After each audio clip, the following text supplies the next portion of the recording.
Joe and Evan on the fan. Joe and Evan on WFAN. That's right. We're back for a few more days. Unbelievable. We're back. I dragged Joe back into New York City again. And how enjoyable it is. I got to tell you this, bro. And look, and I'm only doing this part-time. For you, like, I'm actually doing the entire week, okay? And I was thinking about this. It has been, the last time that I actually came here for a full week, it had to be before the pandemic. That's when it was. That's like 2019. It's been like 4 years or something like that. I think it was March of 2020. So it's been a little over 3 years. And I have a feeling by Thursday or Friday, you are going to say, get me the hell out of here. I'm fading already. I mean, but I do appreciate it. Thank you, bro. You know, the good part about it is I got to see some people I haven't seen. I got to see the great Greg Hughes today. I hadn't seen him in a long time. He looks great. A couple other people, Susan Sharaby. You know, so it's good when I see these people that I haven't seen in like 1,000 years. Well, it's tough to see people. You got to pick the right day because people usually aren't here.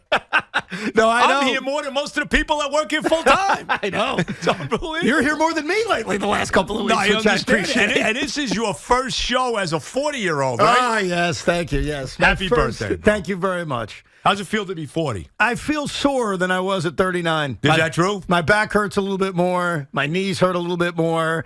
The faith I have in my sports teams has gotten worse. Forget that. It's gone backwards. And I know this shouldn't be the case. And I think I heard you say this on Saturday. So I feel the same way, except I'm going to add to it. After watching the debacle that was the Brooklyn Nets experiment and watching the debacle that's been the New York Mets, even though it has nothing to do with the Jets, it leaves me less optimistic. Of course. That things are going to go well. How could it not? I mean, seriously, I even said, I said that when, I was fortunate enough to play golf, as you know, with Coach Sal on Wednesday. Yes. Which was a terrific day. And fortunately, I played well, I have to say. I was very happy about it. Came up clutch, man. I did. Anyway, I basically said that to him. I said, I got to tell you, Coach. I said, the closer we get to opening day, the more I'm concerned. I said, my baseball team stunk. I got no karma from them at all. All I got was bad karma. And he, of course, immediately cited the Diaz injury. Right. I said, you're right about that. But I'm with you, bro. I am. The closer we get, now that the Mets are basically, I shouldn't say basically, they're done. Right. We still got 2 months to go. I'm nervous. Yes. How could you not No, be? it's only going to get worse. Now, speaking of karma, tell me if I'm crazy here. We have a big 2 hours because Saquon Barkley's deadline and the Giants' deadline to work out a long-term extension, or he's going to play on the franchise tag, or he's going to hold out, is today at 4 o'clock. When I think back over the last decade and a half to Giant holdouts, I think of, let me see, O.C. Umenyiora holding out for about 3 days in 2011. Things ended pretty well for the Giants that year. Yeah, not bad. And I think of Michael Strahan basically saying, I don't want to go to training camp in 2007. And it worked out pretty good there as well. Right. So maybe the karma's good if Saquon holds out for a couple of weeks.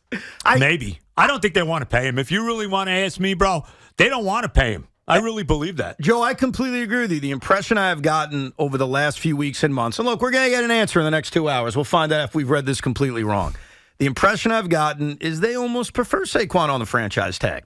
That they look at it and say, all right, we'll pay the guy $10.8 million, whatever it is on the tag. Let him go out and have another big-time season. They need him to have a big-time season. Go out and do it, and we'll worry about next year. And we have to tag him again, we'll tag him again.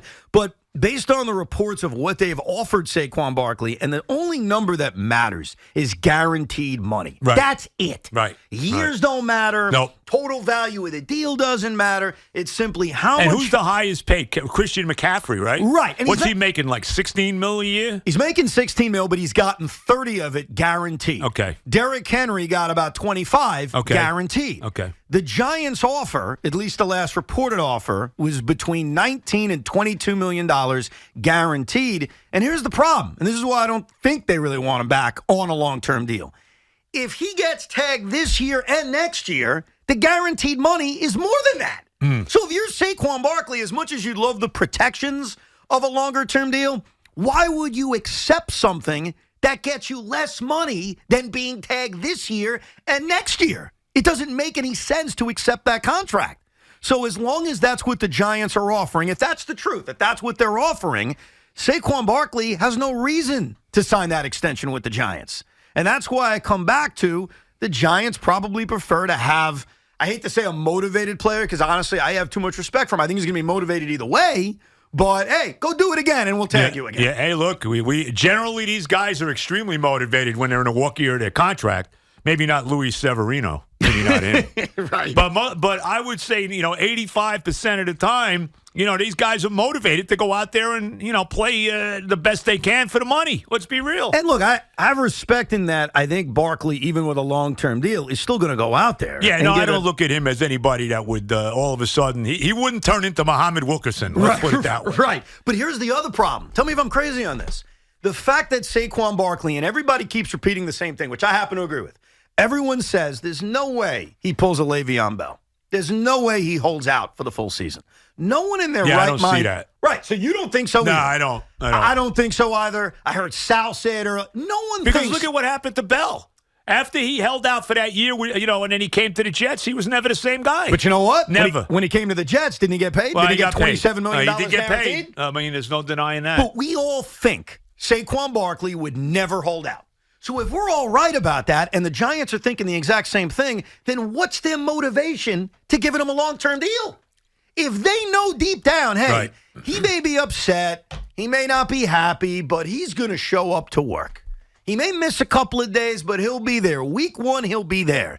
If they deep down think that, which is what I think and you think, and basically every other human being who watches the NFL thinks, then why would the Giants feel any pressure to get a long-term deal done if they don't think Saquon Barkley is going to use the nuclear option?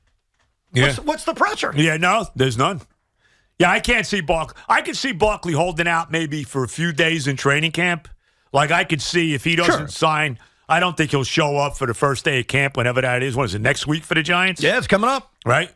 But I don't see him holding out for the season. So, I don't see that. I agree with you. I don't think he's skipping week 1. I don't think he's skipping week 2. And I certainly don't think he's skipping the entire season. But unfortunately, because it really is unfortunate, that's the only weapon Saquon Barkley has. That's it. It's the threat of sitting out a season. And the Giants fearing, wow, this could disrupt the year in which we have a lot of hope and we have a lot of promise. But if they deep down agree with me, you, and everybody else walking this earth that there's no way he's going to do that, then as Joe Shane gets closer to 4 o'clock, what's his motivation? Like, why would he feel the need to break and give Saquon Barkley more than he feels comfortable with? And that's why the reason I think he's going to settle on a tag is that I don't see the positive, other than, I guess, just eliminating any potential distraction. There's no motivation for the Giants to bend and give him the deal that he wants. What's the motivation to do it? Yeah. No, yeah, look, it's a great point, bro. No, I don't think it's happening. So, I mean, I agree with you. I didn't realize Josh Jacobs is in the same boat with the Raiders, right? Yep, Josh Jacobs, Tony Pollard, and that. Right. Look, this is the issue that Saquon is facing, and it has nothing to do with him. The running back doesn't get paid anymore. No. It's a different world, man. It really is. It's a different world. And even when Le'Veon got paid by the Jets, when Tiki got paid by the Giants, like, that's not the planet we live in. So is Joe Shane even doing anything wrong? Not really. He's looking around the league. He just saw Joe Mixon take a pay cut. He's looking at Tony Pollard. They're not even talking to him. Josh Jacobs. And why would you give him anything? Right. You don't have to. Minnesota let Dalvin Cook go. Yes. You know, I mean, so, we should sign him, by the way, the Jets. Dalvin Cook? Yeah, I'm in for that. Yeah, we never have enough weapons. To me, and I don't know what Brees is going to be. I think that's the reason I'm afraid of it. Right. That if the Jets sign Dalvin Cook, it's a message to all of us that Brees Hall is not healthy. Yeah. Well, that you can't expect him to pick look up at it where he left as off. more of an insurance policy than he's not healthy. You know what I mean? Right. But I don't think Dalvin Cook signs as an insurance policy. Well, no, I guess not. Dalvin Cook signs if he gets touches. So it's going to be interesting what happens over the next 2 hours. If Saquon Barkley signs a long-term deal, great, the story goes away. And we never talk about it again, and everybody's happy, and everything's wonderful going into Giant camp, and let the optimism begin. If he doesn't sign this tag in the next 2 hours, this is the storyline going into camp. And the good news is what I just told you a few minutes ago. Fortunately for the Giants, they have had a history of guys holding out or there being contract distractions. And it's happened in years in which the ultimate prize has been won. Yeah, no, it's true. No doubt about it. So it doesn't guarantee, like, the season's going to be a failure. just because Saquon Barkley's contract is going to be the number one discussion point for the next month and a half, and there's going to be questions of when's he going to show up? Is he showing up? Is he in shape? Is he going to play week one? Like, it's annoying, trust me. I don't think any Giant fan wants to deal with it, but one thing we've learned from history is it doesn't guarantee that things are going to go badly. It doesn't mean the Giants' season is going to go down the toilet because the Saquon Barkley contract and franchise tag debate is going to rage on for a few weeks. You know, when Strahan held out, it wasn't about money. He just didn't want to go to camp, right? Wasn't that what it was? I think it was about money, but ultimately it was him just not wanting to go to camp. He just wanted to play, right? You know, and it worked out pretty good. Right. So. OC, I remember when OC held out in 2011, he felt that Jerry Reese had promised him a new contract or they were going to trade him. And Jerry Reese didn't. He wasn't giving him a new contract. They weren't going to trade him. And he held out for a couple of days, and it was a big distraction for days. Then he shows up to camp. I think he missed a handful of games that year, but certainly made a big impact during the postseason run. Yeah. And everything was fine. Like it becomes like a footnote to the Giants season that, oh, yeah, O.C. Umenyiora held out. Obviously, the value of Saquon Barkley on this Giant team is incredibly high. They need Saquon. If the Giants are going to repeat the success they had a year ago, despite the additions they made, adding Darren Waller, the offensive line hopefully being better, Daniel Jones taking another step, despite all that great stuff, if the New York Giants are going to win 10, 11 games, they need Saquon Barkley playing 16 he's their best. games. Next to the quarterback, he's their best offensive weapon. Well, I would say, including the quarterback, he's their best offensive weapon. I don't know. I mean, Jones really showed me something last year. You know, I mean, he really did. He's clearly their best offensive player to me. I don't think there's any doubt about it. But you got to remember, not only is Saquon Barkley rushing for 1,300 yards. No, he catches the ball. I understand. He was their leading receiver. Yeah, no, he catches the ball. There's no doubt. No, he's a tremendous all-around back. I'm not disputing that. Like, they need him. There's no doubt. Of course they need him. I know we live in a world in which running backs are undervalued, but the value that Saquon brings to the Giants is enormous. Now, that doesn't mean Joe Shane should just give him whatever he wants, obviously. He's playing the game. And Joe Shane knows that this game he's going to ultimately win because he's got all the leverage. He's got all the power. He could shut down negotiations right now and say, we're not talking to you anymore. And guess what? I think we all agree Saquon Barkley shows up and plays week one and gives it his all because guess what he has on the line? Another $12 million next year. If Saquon Barkley gets hurt this year, if he's ineffective this year, that's what your motivation is besides winning and being a competitor, that if you have another big season, you get another guaranteed $12 million, or maybe you get it into a long-term contract next year.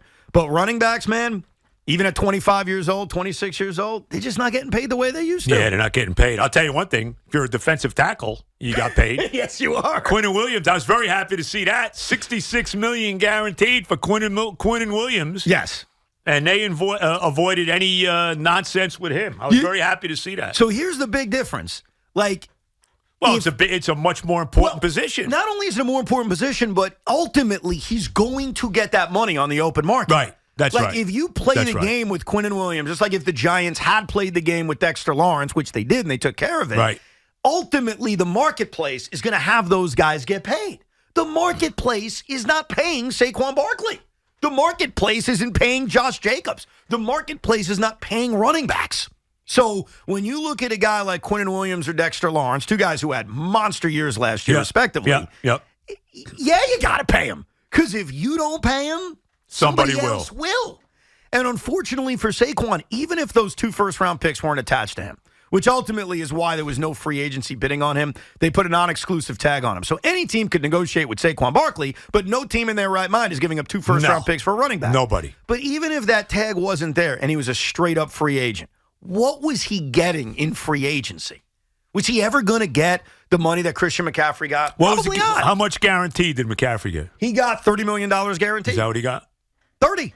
Now, I think the happy medium for Saquon is probably somewhere in the mid-20s, right around what Derrick Henry got. And Derrick Henry's a Hall of Fame running back. Right. But if he got $25 million guaranteed, fine, sign the deal. But if the Giants aren't even offering that, and they're offering less than what he would get on these 2 franchise tags, then why would Saquon Barkley sign the deal? It doesn't make any sense. And he could bring in new agents. He could bring in new representations. That's not changing the running back market. And if I'm a great young athlete, and I had my choice of what position I want to play, and I have a chance to make the NFL, the last position, Joe, I'm playing is running back. A, my career is going to be over by the time I'm 28 years old, and B, I'm not even going to get paid nearly as much as everybody else. No, you're right. No. Play wide receiver. You're better off. Yeah. Think about that. You mentioned wide receiver. DeAndre Hopkins just signed. 2-year deal, right? He signed a 2-year deal. I think he's getting $26 million guaranteed. So DeAndre Hopkins, coming off 2 years in which he missed a chunk of time for various reasons, probably on the wrong side of his career. Does he have another 100-catch year left in him? Probably not, if I had to guess. He got more guaranteed money than Saquon Barkley, who right now is a top 2 or top 3 running back in the NFL. And where's DeAndre Hopkins ranked as a wide receiver right now? Is he a top 3 wide receiver in the NFL? No, not now. Not anymore. So here's an aging wide receiver that just got more guaranteed money than one of the best running backs in the NFL would get. It's the nature of the business. Go play a different position, unfortunately. No, you're right. 100%. You're a young athlete. Go be a cornerback. You'll get paid. Yeah. Yep. Go play wide receiver like you said, a defensive tackle. Right. Or even left tackle, offensive tackle. Oh, yeah. You'll get paid for that, too. And obviously, the ultimate is quarterback, right? Well, I mean, that goes without saying. Look, if you ranked the quarterbacks in the NFL, where would Daniel Jones rank? Where would Daniel Jones rank? It's an interesting question because Serby asked me this the other day, although it didn't get into the I saw that. You got the Q&A, the big Steve Serby Q&A the other day. Yeah. Tremendous. It was interesting, I'll say that. Steve's an interesting guy, but we'll leave that. I know him a long time. Anyway, what was I going to say? I got to think about it. Look, the best quarterback in football is Patrick Mahomes. I mean, I don't think there's any discussion there. No question. The next guy to me is Joe Burrow. I don't know how you feel about that. But Joe Burrow, number 2? Yeah, I think he's the second guy. Yeah. The next guy is probably Josh Allen. But how far down the list are we going before? And this is not a knock on Daniel Jones. It's just, where is he amongst the 32 starting quarterbacks in the NFL? He might be in the top 10. He might be. I don't think I think he's probably closer to 15. You think that low? If we were sitting here ranking them all, like you putting Lamar Jackson or Daniel Jones. I don't love Lamar Jackson, but I'll give him the edge. You like him a lot more than me. Deshaun Watson? Deshaun Watson's such a, the situation with him is difficult. Yeah, is he better? Is he better? Yeah, he's better. Okay. Is he better? Trevor Lawrence is better. Trevor Lawrence, Jalen Hurts. Herbert is better. Okay. Yeah, Hurts is better. So when you start making the list, he ends up, and again, this is not a knock on Jones, it's just to show you the discrepancy. He's probably between 12 and 16 ranked as quarterbacks in the NFL. Now, if you're ranking running backs, where's Saquon Barkley? No, he's up there. He's number 1, 2, or 3, he's essentially, up there. right? Certainly top 5 for sure. Right. Minimum. So he's no doubt about a top 5. Jones probably in the 10 to 15 range if we're being nice. Right. Daniel Jones is making $40 million a year. Yep. Saquon Barkley is trying to get more than $11 million a year. It's just the nature of the position. And it's also such a physically demanding position. It's why when you're 27 years old as a running back, you're basically considered done. Which is young. You're 27. You're 37 as a quarterback. You're still in the prime of your career. Very few Curtis Martins out there that are playing, top flight running back at 32 years old. Very few. You don't see that anymore. And I'm not kidding you when I say this. If you're in high school right now and you're a tremendous athlete, forget about like Big Mac playing football. If you really want to make a ton of money, play basketball. I mean, you don't have to be any good and you make $20 million a year. You're right. but there's less jobs. Think about it that way. You only have a certain amount of roster spots. You're right about that. But if you're like this brilliant young athlete playing high school football, and you're such a good athlete that you can play any position you want. Really, it's about what position is your coach going to stick you at and where you're going to continue to learn. Right now, if you're thinking, hey, I got a chance to make the NFL, you would move to any position but running back. Right. Like, why would you ever want to be a running back in the NFL if you've got the athletic ability to turn yourself into a cornerback, a safety, anything? Like, literally, any position in the NFL, based on my career will be longer. Start right there. Yeah, no question. And B, look, Saquon's making money that I would love, that you would love, that we would all love. But in the grand scheme of the NFL, they're paid nothing compared to everybody else. You don't get paid nearly as much for being that good at your job as other guys who are not nearly as good at their job. And that's why, I think some of our best athletes are just not going to become running backs anymore, Joe. Yeah. You can pick other positions. Yeah, well, guys that are running backs, you could draft them in the 5th round. You could pick them up on a free agent, on the free agent scrap heap, right? Why not? Yeah, and that's why... as much as this sucks for Saquon Barkley, if I'm Joe Shane, I'm making that hardball offer to him. He doesn't accept it. Okay, fine. He plays on the franchise tag. And then next year, let's say he has a great year. That's a fantastic year. Now he's 27 years old. I'd probably trade him. I probably don't even tag him again. I don't work out a long-term contract because at 27 years old, coming off of what would be 2 really good years in a row in which you're playing a lot of games, what more am I getting out of you? I would trade him, I'd max out on him, and I'd draft another running back in the third round that I hope can turn into, 80% of what Saquon Barkley is. And that's the unfortunate business of being a running back in the NFL.